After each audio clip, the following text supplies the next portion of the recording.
सतोगुणी स्थिति में महामृत्यु पाने वाले की क्या गति होती है?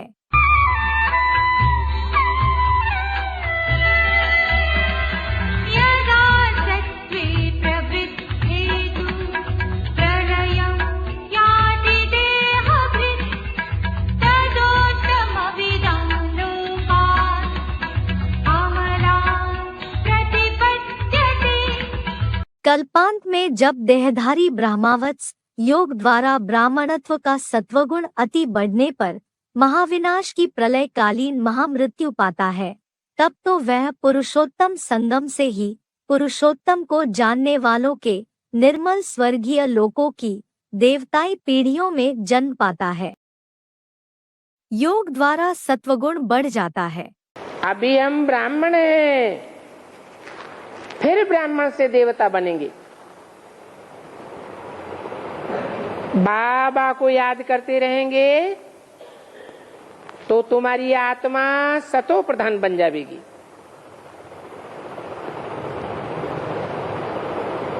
ब्राह्मण ही अभी सीढ़ी चढ़ना शुरू करते हैं। चढ़ती कला ब्राह्मणों की होती है। उन ब्राह्मणों की चढ़ती कला होती है जो पुरुषार्थ करते हैं।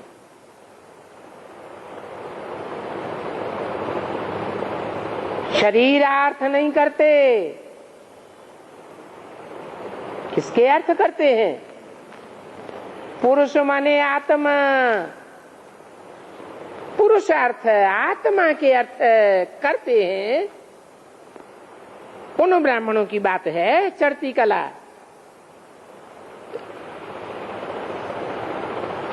परंतु तुम्हारे में भी नंबरवार हैं। इसलिए बाप कहते हैं कि मुझे याद करो तो तुम सतो प्रधान बन जाएंगे। पुरुषोत्तम को जानने वाले मनुष्य होकर भी जो मन बुद्धि का उपयोग ही न करे, तो मनुष्य में और पशु पक्षी पतंगों में क्या अंतर हुआ? कोई अंतर नहीं हुआ। तो 500 550 करोड़ जो मनुष्य आत्माएं हैं, उनको उत्तम तो कहेंगे, क्योंकि परमात्मा बाप के बारे में जानकारी रखती है, उस पर मनन चिंतन मंथन करती है, वास्तव में ब्रह्मा की औलाद बनती है। प्रजापिता ब्रह्मा जो इस मनुष्य शक्ति का मुखिया है, बाप है, उसको पहचानती है। पहचानने के लिए मनन चिंतन मंथनशील रहती है। लेकिन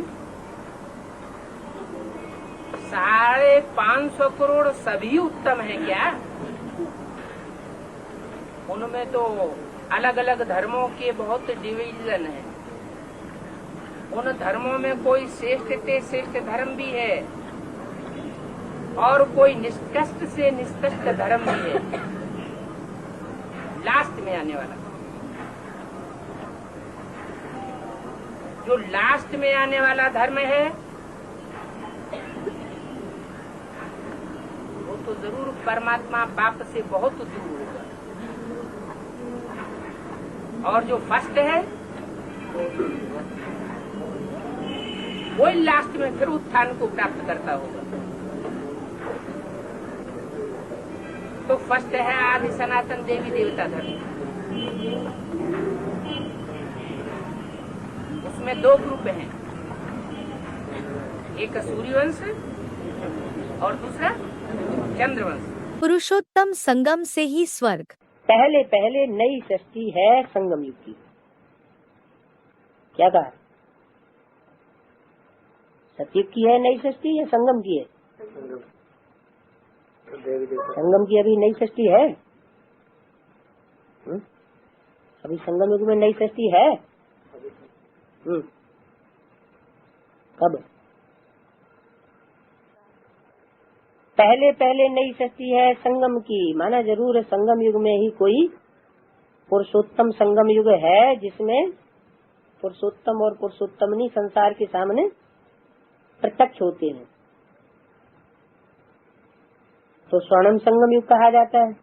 सत्वगुण बढ़ने पर महामृत्यु पाकर स्वर्गीय लोकों में जन्म। तो बाप कहते हैं तुम सात की तीरी पर बहस लाया हुआ हूं।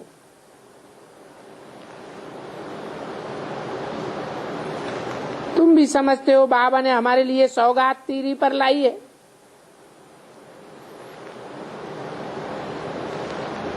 फिर हम पुनर्जन्म भी स्वर्ग में लेंगे और वहां तो सुख ही सुख होगा।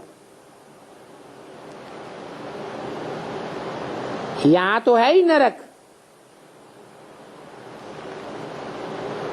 तो नरक में जो मरते हैं वो पुनर्जन्म भी नरक में लेते हैं। ये क्या बात हुई?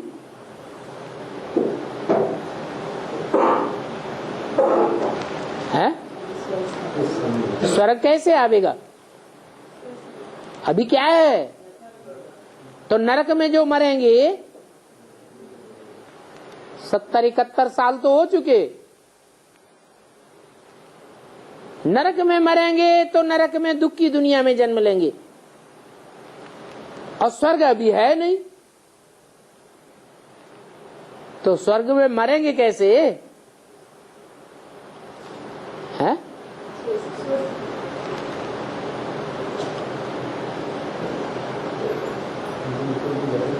सबको नरक में ही मरना पड़ेगा ना, या कोई स्वर्ग में मरेंगे?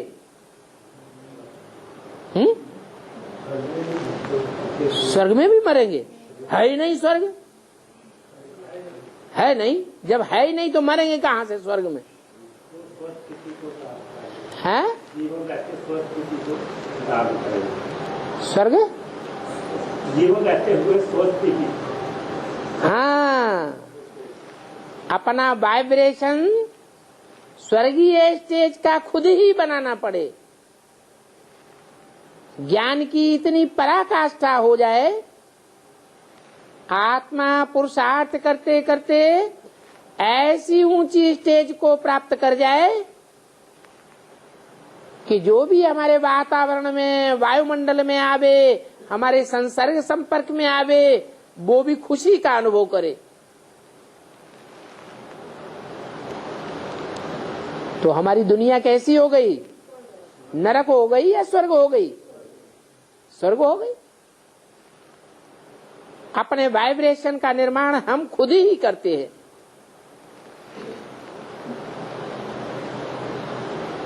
बच्चा जब जन्म लेता है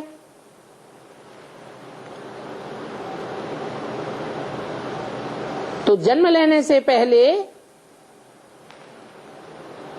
आत्मा को पिछला शरीर छोड़ना पड़ता है ना। शरीर छोड़ने से पहले ही उसका गर्भपिंड तैयार होने लगता है। कोई का सुंदर सलोना चोला तैयार होता है, कोई अंधा लूला लंगड़ा पैदा होता है। ये किस आधार पर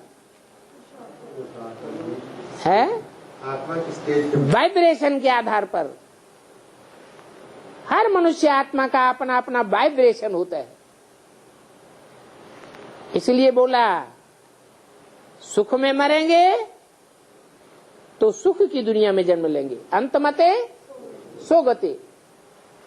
दुख में मरेंगे तो दुख की दुनिया में जन्म लेंगे।